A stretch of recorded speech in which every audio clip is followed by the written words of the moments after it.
Olá para todos, sejam muito bem-vindos ao curso de Direito Penal, parte geral. Aqui quem fala é Francisco Menezes. Para quem não me conhece, sou mestre doutorando em Direito Penal pela PUC Minas, especialista em ciências criminais e advogado inscrito na OAB em Minas Gerais, além de professor de Direito Penal e Criminologia aqui no Supremo e também em graduações e pós-graduações pelo Brasil, se é que assim posso dizer. Pois bem, nesta aula, senhores, nós estudaremos a teoria geral do direito penal. A parte geral do direito penal é dividida em 3 grandes escopos, sendo que nossa missão aqui é estudar aquela parte inicial, introdutória, mas não menos importante, os princípios penais fundamentais, que são, com toda certeza, o pré-requisito básico para a compreensão de toda a estrutura normativa e constitucional do direito penal contemporâneo. Antes de mais nada, antes de entrarmos nos conceitos básicos de direito penal, uma vez que esses conceitos também são necessários para a compreensão da lógica dos princípios, eu vou começar recomendando rapidamente os meus autores favoritos em direito penal. Acredito que nós veremos aqui os principais conceitos da teoria geral, mas é muito importante que você também estude, pelo menos a parte geral do direito penal, por um bom doutrinador. É verdade que a parte especial e a legislação penal especial são um estudo um pouco mais fragmentado e que pode ser acompanhado mais facilmente ou por sinopses, resumos ou alguns fragmentos. Agora, sinceramente, a parte geral do direito penal tem conceitos densos demais para se compreender a partir de um simples resumo. Por isso, eu vou recomendar aqui 5 autores daquilo que eu chamo de bibliografia básica, que são os autores, digamos, mais acessíveis do mercado. São aqueles autores que você pode comprar de forma mais objetiva, mais, digamos, são aqueles com uma linguagem mais fácil e de fácil compreensão. E que já satisfazem a imensa maioria dos concursos públicos, principalmente no que diz respeito à prova objetiva. Entretanto, se você quiser realmente compreender a fundo os temas do direito penal, da teoria geral, e acompanhar por um doutrinador que seja mais avançado nos temas mais profundos da dogmática contemporânea, eu tenho uma segunda página de slides que recomenda aquilo que eu chamo de bibliografia avançada. Professor, eu preciso escolher mais de um livro? Não, escolha qualquer um deles, você estará razoavelmente bem servido. Mas é indubitável que a firme compreensão dos conceitos do direito penal será tido de maneira muito mais satisfatória, aderente e completa se você escolher estudar por um autor mais robusto. Talvez a teoria geral do direito penal seja a única matéria, ou pelo menos aquela matéria em que esta verdade fica relevante de forma mais clara. O estudo precisa ser sério. Então vamos lá. Senhores, a bibliografia básica que eu recomendo diz respeito ao César Roberto Bittencourt, com seu Tratado de Direito Penal da editora Saraiva. Bittencourt é um advogado no Rio Grande do Sul, tem um livro que combina bem didática e profundidade, por isso é a minha primeira recomendação. O segundo, Rogério Greco, Curso de Direito Penal, volume 1 da editora Ímpetus. Rogério Greco foi procurador de Justiça do Ministério Público de Minas Gerais e hoje trabalha no Estado de Minas, na área da Secretaria de Segurança Pública.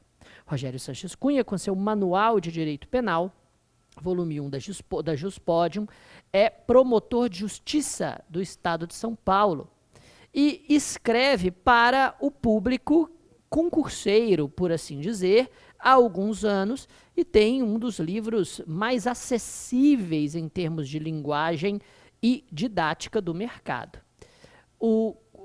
Minha quarta recomendação é o André Stephan, da editora Saraiva, com seu livro Direito Penal, que também tem uma excelente abordagem didática, e finalmente Kleber Masson, com Direito Penal da editora GEM. Só peço atenção tanto para André Stephan quanto para Kleber Masson, uma vez que eles são autores damasianos, eles seguem aquela linha de compreensão da ciência do direito penal, aquela linha que foi basicamente popularizada por Damásio e seguida por Fernando Capês, dentre outros, que basicamente diz que o direito penal, a culpabilidade não é um substrato do conceito analítico de crime, mas mero pressuposto para a aplicação da pena.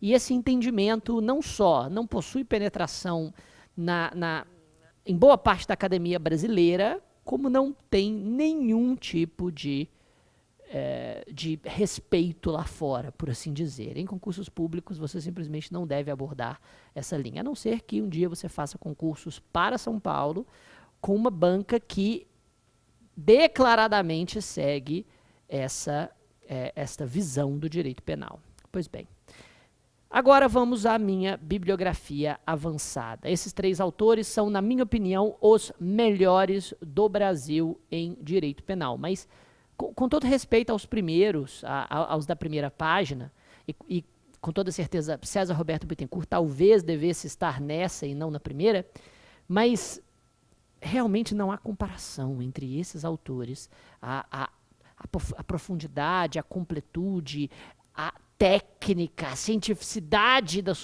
da obra desses 3, com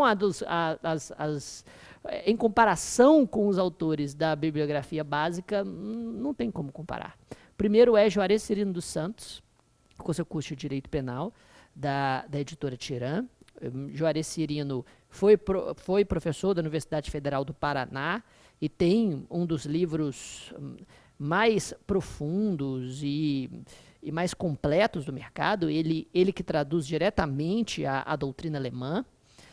Paulo César Busato, que foi por algum tempo o meu manual favorito, ele é professor da Universidade Federal do Paraná, tem seu manual pela editora Atlas. Paulo César Busato é um dos únicos autores brasileiros que escreve de forma já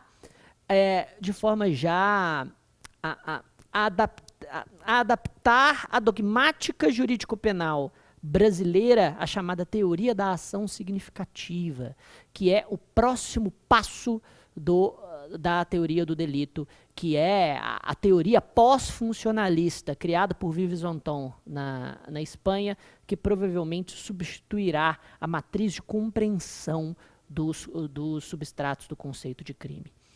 Paulo César Busato tem, portanto, um dos livros mais avançados em termos de técnica e dogmática jurídico-penal e é, com toda certeza, um dos melhores manuais do mercado. Agora, atualmente, o meu favorito é Leonardo Schmidt de Bem e João Paulo Martinelli, com Lições Fundamentais de Direito Penal, da editora de Plácido. Eu sei, só olhar para o livro já dá um certo receio por ser uma chaproca gigantesca de milhares de páginas. Entretanto, não há atualmente um manual mais completo, mais profundo e mais bem fundamentado de parte geral.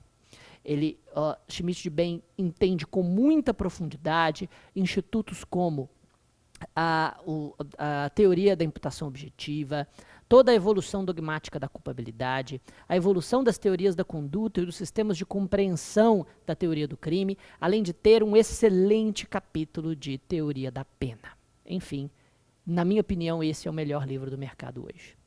Claro, sempre leia os informativos do STF e do STJ, principalmente no que diz respeito ao STJ.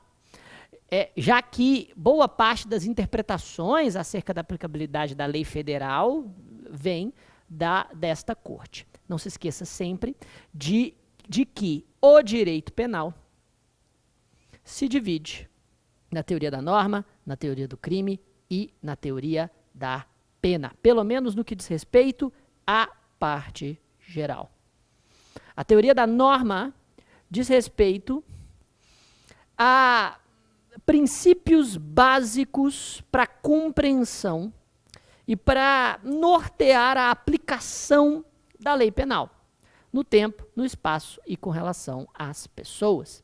Estudamos no teoria da norma, por exemplo, as regras tangentes à retroatividade e ultratividade da lei penal. Estudamos na teoria da norma aqueles princípios tangentes à aplicabilidade do sistema punitivo e a sua função no ordenamento jurídico contemporâneo. É na teoria da norma que é esta parte do direito penal, da teoria geral, que pertencem os princípios penais fundamentais.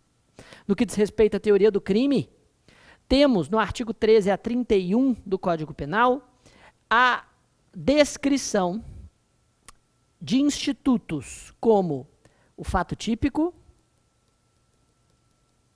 a ilicitude e a culpabilidade. Pelo menos temos artigos que servem de referência a esses institutos, por mais que eles sejam compreensão apenas da ciência do direito penal, da dogmática jurídico-penal, e não estejam estampados especificamente em algum artigo da lei. Pois é disso que se trata a teoria do crime. A teoria do crime se trata basicamente da compreensão do que é o crime e de quais são os substratos que o compõem. O que é, portanto, praticar um fato punível? Quais são os substratos e elementos que permitem ao operador do direito destacar um ato humano e afirmar que a ele cabe o rótulo de criminoso. Também se estuda na teoria do crime o chamado concurso de pessoas, que diz respeito à pluralidade de agentes e à extensão da tipicidade penal a todos os partícipes e coautores do crime. E, finalmente, o maior dos tópicos da teoria geral do direito penal, ou da parte geral do direito penal, eu prefiro teoria geral, diz respeito à teoria da pena, com os artigos 32 a 120 do Código. Na teoria da pena, estudamos a sanção penal, que é basicamente a consequência à prática do crime. Sanção penal que precisa ser estudada não só nos seus fundamentos, quais são as teorias fundamentadoras da pena ao longo da história, os seus critérios de aplicação e dosimetria, como se aplica a pena privativa de liberdade no seu critério trifásico, como se dá a pena base, a pena intermediária, a pena definitiva, além de, é claro, regras de substituição de pena privativa de liberdade por pena restritiva de direitos, regras de suspensão da pena condicional da pena e além da extinção da punibilidade em todas as suas formas, principalmente prescrição e decadência. Estuda-se, portanto, na teoria da pena todas aquelas regras, além de relembrarmos alguns princípios que dizem respeito à fundamentação, à aplicação, à substituição, à suspensão e à extinção da própria pena, da própria consequência do crime. Essa é a teoria geral do direito penal, em resumo. Mas nesta aula precisamos compreender conceitos básicos de ciências criminais e que são não só tópicos nos editais de concurso, atualmente, como também são pressupostos para a compreensão de cada uma destas subdivisões da teoria geral do direito penal. Nós precisamos compreender aqui na aula 1 o que é o direito penal, o que é a criminologia e o que é a política criminal. E é a partir desta compreensão que nós trabalharemos com os conceitos de dogmática jurídico-penal a partir deste e dos próximos blocos. Vejam bem, primeiramente, ciências criminais, esse termo foi cunhado, pelo menos com esta subdivisão, por um alemão chamado von List, o mesmo que criou o conceito analítico de crime, e esse modo integrado de ciências criminais, que compreende o direito penal, a criminologia, a política criminal, foi obviamente modificado e expandido no tempo ao longo do último século. E claramente os seus conceitos e significados também foram se modificando. Mas no treinamento para concurso público, nós não podemos ficar filosofando ou abrindo indagações que não temos a finalidade de fechar. Infelizmente, os concursos têm a finalidade justamente de cobrar um conhecimento bastante extenso, porém não tão profundo e razoavelmente certo, para que a questão não seja anulada. Nessa ordem de ideias, então, vamos trazer um conceito, ainda que comparativo, entre essas três ciências criminais. E sim, basta fazer uma breve pesquisa para perceber que muitas questões de prova são conceituais. E a diferença entre essas definições pode perfeitamente bem ser a distinção necessária que você precisa para se diferenciar daquele seu concorrente que só decora a lei. O direito penal, senhores, é inicialmente o ramo da ciência jurídica.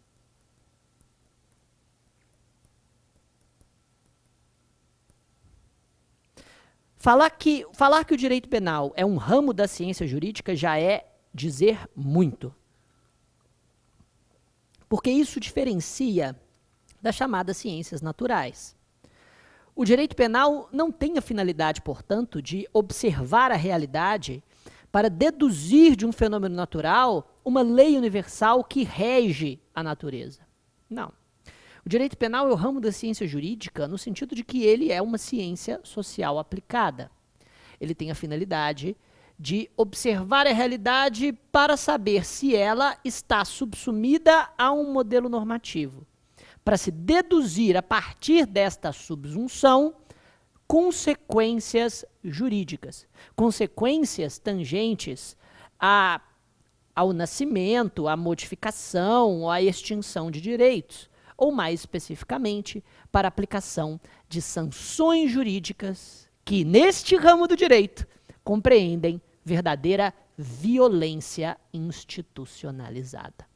O direito penal é o ramo da ciência jurídica, portanto, que estuda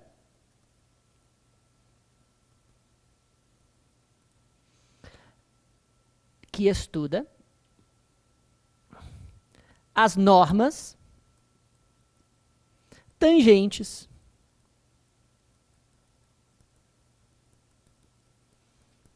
à criminalização de condutas sob ameaça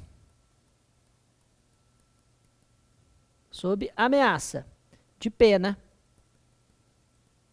ou de medida de segurança. O direito penal, portanto, senhores, é um ramo da ciência jurídica, o que significa que ele não é uma ciência natural naquela lógica pouperiana de ciência. Ele não se constrói a partir de um método empírico e com falseabilidade, ou seja, com pretensão universal de seus experimentos. Não. O direito penal é um ramo da ciência jurídica, o que significa que é uma ciência social aplicada. Ele não estuda o ser, mas o dever ser. Não estuda os princípios que regem a realidade fenomenológica, mas sim o mundo das normas jurídicas. E esse mundo do dever ser, que recebe a atenção do direito penal, é um mundo referente à criminalização de condutas, mais especificamente, aquelas normas que visam proibir comportamentos humanos sob ameaça de violência. O principal objeto do direito penal é a violência humana que recebe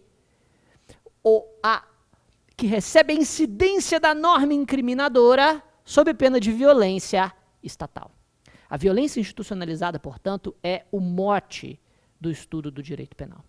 O direito penal estuda a proibição de condutas. A proibição de condutas feitas por normas jurídicas que transformam comportamentos humanos em crimes ou contravenções. E os crimes ou contravenções descritos pelas normas incriminadoras são o principal objeto normativo do direito penal, enquanto ramo da ciência jurídica. Mas não só o crime e a contravenção, em termos normativos, em termos do dever ser, são estudados pelo direito penal a partir da teoria da norma, do crime e da pena. Estuda-se também a sanção jurídica que se cumpre a alguém que pratica este crime. Ou, pelo menos, existe em abstrato como ameaça de violência institucionalizada a quem o pratica. A pena e a medida de segurança são também os objetos de estudo deste ramo da ciência jurídica, daquilo que nós entendemos por direito penal, pelo menos no que diz respeito ao conceito comparativo neste modelo desse modelo integrado de ciências criminais. O direito penal, portanto, é o ramo do pensamento jurídico que estuda os crimes e as penas. O que é a criminologia? A criminologia, senhores, primeiro, é uma ciência interdisciplinar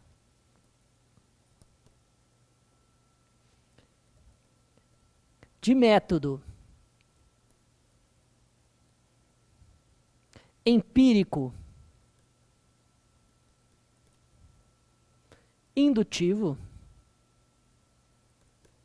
que estuda as determinações do crime, do criminoso, da vitimologia e do controle social. Senhores, vejam, a criminologia inicialmente é uma ciência interdisciplinar. Quando eu digo que a criminologia é uma ciência interdisciplinar, eu quero dizer que ela recebe aportes teóricos de uma série de outras ciências. A criminologia recebe aportes teóricos da economia, da sociologia, da antropologia, da psicologia, da medicina. A criminologia nasce, de certa maneira, como um apêndice da medicina, mas isso vocês aprendem na aula de criminologia propriamente dita. Como se, e não se enganem, não podemos chamar, apesar do método empírico indutivo, principalmente, nós não podemos chamar exatamente a criminologia de uma ciência natural. Ela é uma ciência interdisciplinar. Ainda é uma ciência social, faz parte das soft sciences, né? Dessas ciências que não se dizem que não se dizem duras, né? Não se trata de uma ciência como a biologia, a física ou a química, mas claramente possui de forma precípua, ou pelo menos de forma prioritária, majoritária, um método empírico indutivo. O método empírico é aquele que observa a realidade, é aquele que observa o fato para deduzir dele determinadas leis ou conclusões lógicas. O método empírico é aquele que trabalha, portanto, com a observação. O método empírico indutivo é aquele que trabalha do exemplo para se deduzir o todo. Gosto de trabalhar aqui com esta comparação. Enquanto a criminologia se destaca pelo método empírico indutivo, o direito penal se destaca pelo método lógico-dedutivo. Ou seja, enquanto o direito penal ele parte de um modelo teórico de conduta para saber se a realidade está nele encaixada ou subsumida, a criminologia observa a realidade para deduzir dela suas determinações, razões ou fundamentos práticos ou empíricos. Em outras palavras, o criminólogo não está preocupado exatamente com o que a lei diz. O criminólogo está exatamente preocupado com como o fenômeno criminal ou o desvio criminal ocorre na sociedade. E ele observa este fenômeno a partir da psicologia ou da biologia do homem, a partir da organização ou desorganização das grandes cidades, né, da ecologia das grandes urbes, como diz a Escola de Chicago, a partir da subcultura delinquente, da associação diferencial do comportamento dos criminosos de colarinho branco, ou, mais contemporaneamente, a partir da observação do caráter criminogênico do próprio sistema punitivo. O criminólogo, portanto, observa o que causa o crime na realidade. E, a partir disso, pode deduzir meios mais eficazes de controle social. Ou, mais contemporaneamente, pode criticar e desconstruir empiricamente, a partir da observação, a partir da demonstração estatística, a eficácia ou a falta de eficácia do próprio sistema punitivo. A criminologia dá, portanto, substrato científico e empírico para este último dos nossos nomes. A política criminal, senhores, nada mais é do que um conjunto de estratégias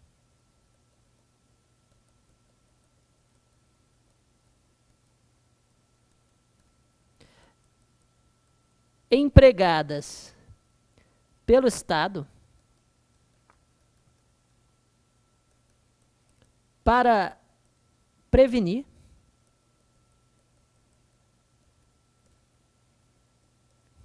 combater, no sentido de reprimir, e mitigar as consequências do crime.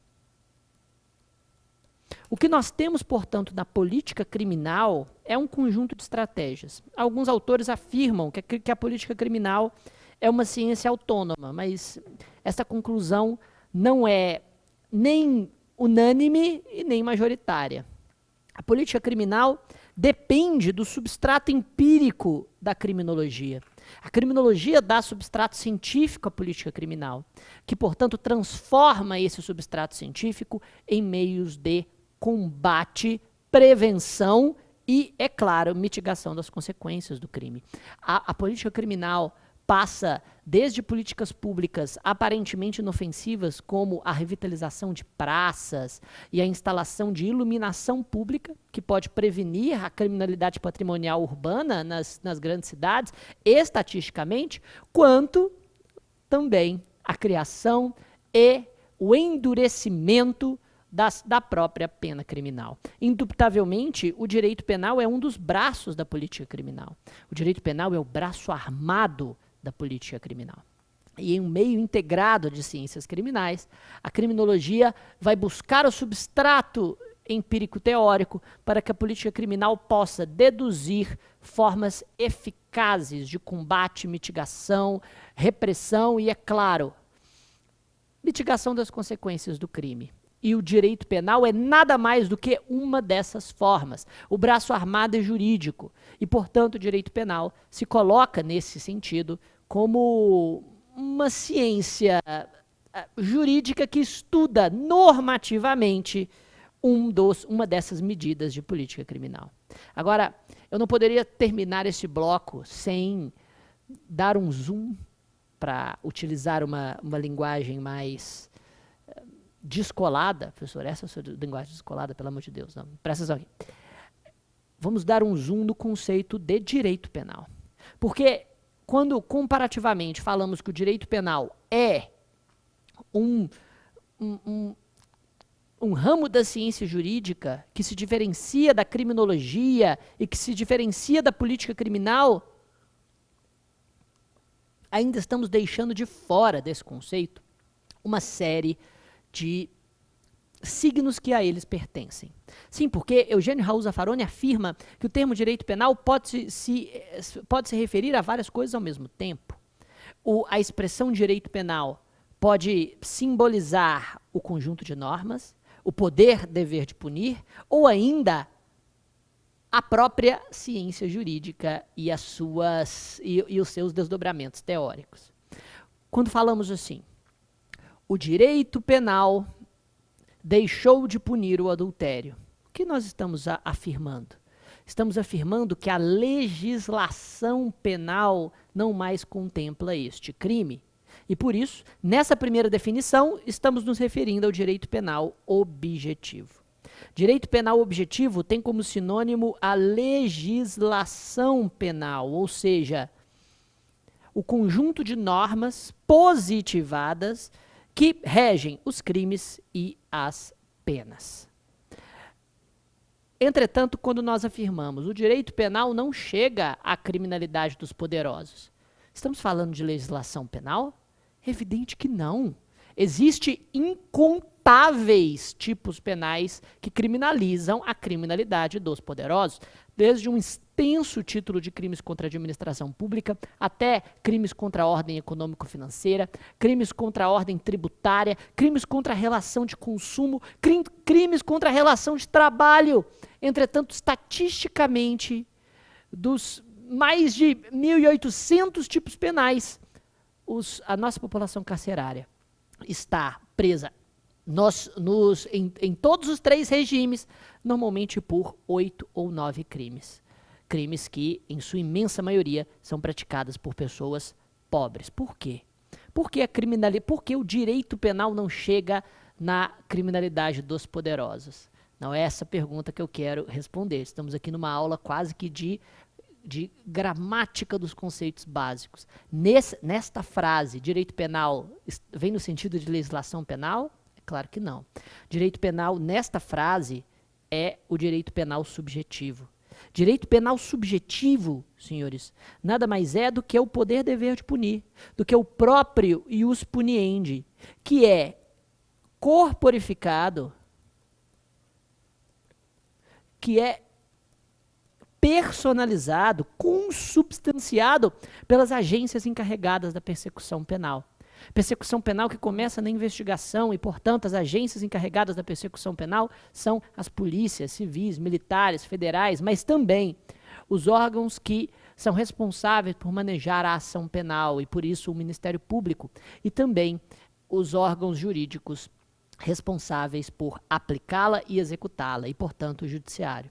O direito penal subjetivo diz respeito ao ius puniendi, ao poder dever de punir, que é um poder dever em termos abstratos, mas que é a polícia, o Ministério Público e o judiciário em termos concretos.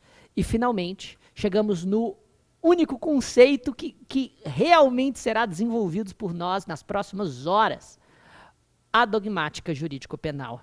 Quando nós falamos que crime é fato típico, ilícito e culpável, estamos nos referindo à legislação? É claro que não. É claro que não. A legislação não conceitua o que é tipicidade. Se eu entrego nas mãos de uma pessoa um código penal na parte geral e peço para ela ler do artigo 1º ao artigo 120, sendo que ela nunca teve uma aula de direito penal na vida, então eu pergunto o que é crime? Jamais, em 1000 tentativas, ela dirá que crime é fato típico, ilícito e culpável. Porque esta é uma criação da ciência social aplicada do direito penal, mais especificamente da dogmática jurídico-penal. A dogmática jurídico-penal é a expressão que se dá à ciência jurídica do direito penal. Ou seja, a dogmática jurídico-penal é, bastante atenção aqui, é a estruturação sistêmica dos conceitos deste ramo do direito. A estruturação sistêmica destes conceitos em um todo compreensível e coeso, que permite aos operadores do direito penal compreender o seu objeto e, com isso, trazer previsibilidade às decisões judiciais. Conceitos como tipicidade, licitude e culpabilidade não existem na natureza e não existem diretamente na lei. Fazem, obviamente, referência a artigos legais, mas não são conceituados pela legislação. São conceitos autônomos desta gramática de compreensão daquilo que é e, consequentemente, daquilo que não é crime, daquilo que integra a ciência jurídica, não só para que possamos compreendê-la de maneira mais adequada, mas principalmente para que possamos dar previsibilidade às decisões dos operadores do direito.